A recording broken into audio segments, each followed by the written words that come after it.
Saudara-saudara sekalian, saya telah mencanangkan bahwa Indonesia harus segera swasembada pangan dalam waktu yang sesingkat-singkatnya.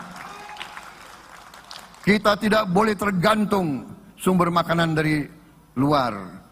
Dalam krisis, dalam keadaan genting, tidak ada yang akan mengizinkan barang-barang mereka untuk kita beli. Karena itu, tidak ada jalan lain. Dalam waktu yang sesingkat-singkatnya, kita harus mencapai ketahanan pangan.